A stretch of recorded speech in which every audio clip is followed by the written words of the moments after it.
통쾌한 불법일까요? 아니면 이 역시도 불법이기 때문에 제재를 받아야 될까요? 사척 제재 논란이 거셉니다. 사실 많은 분들이 제대로 법적으로 처벌이 이루어지고 있지 못한 점들을 좀 비판을 하면서 사적인 복수지만 통쾌하다. 이런 또 이야기가 나오고 있지만 문제도 제기되고 있습니다.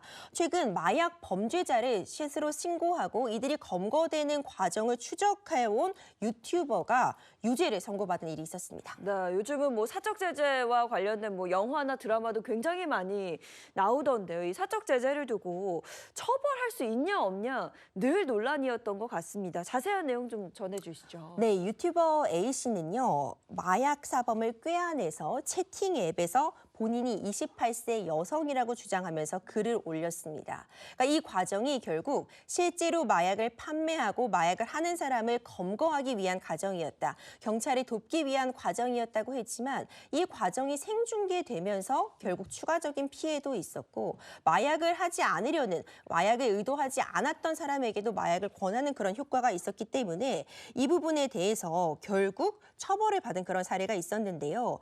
지금 마약 관련된 그 범죄에서는 이렇게 마약을 하지 않으려는 사람에게도 마약을 권하는 행위 자체를 지금 금지하고 있기 때문에 이 부분이 문제가 되었습니다. 결국 이 유튜버 A씨에게는 징역 6개월에 집행유예 2년, 사회봉사 120시간이 선고가 되었습니다. 최근에 정의구현이라면서 사적 제재에 나섰던 유튜버들이 법의 심판대에 오르는 경우가 왕왕 있잖아요.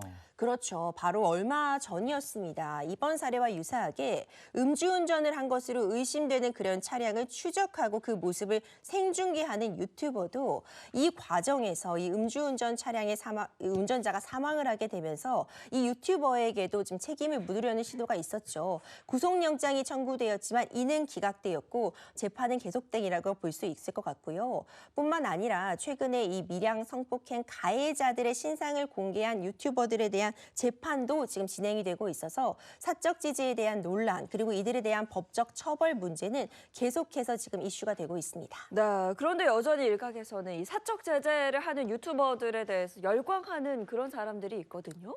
그렇죠. 어떤 재판 결과가 나왔을 때 국민들의 법 감정에 미치지 못한다 이런 판단을 받는 경우가 참 많았습니다. 결국 어떤 범죄에 대한 응징, 재판이 있었을 때 그 시간도 오래 걸리고 최종적으로 내려지는 그 판결이 국민들이 생각하기에는 너무 처벌이 약하다라고 느껴지는 사례가 반복되게 되면서요. 네. 결국 이런 상황이라면 개인이 나서서라도 통쾌한 복수를 해야 된다. 그리고 이걸 지켜보면서 대리만족 그리고 사법부가 하지 못한 일을 해냈다라는 칭찬을 받았던 것도 맞지만요.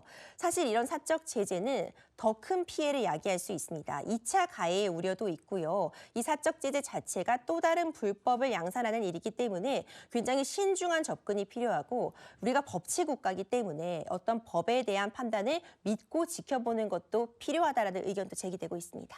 지금 말씀하신 국민의 법 감정이라는 부분, 네. 이거 정말 그냥 넘겨서는 안 되는 거고요. 이 법이 국민의 법 감정에 미치지 못하면 사회가 혼란해지는 거니까 이거 꼼꼼히 좀 챙겨주셔야 됩니다.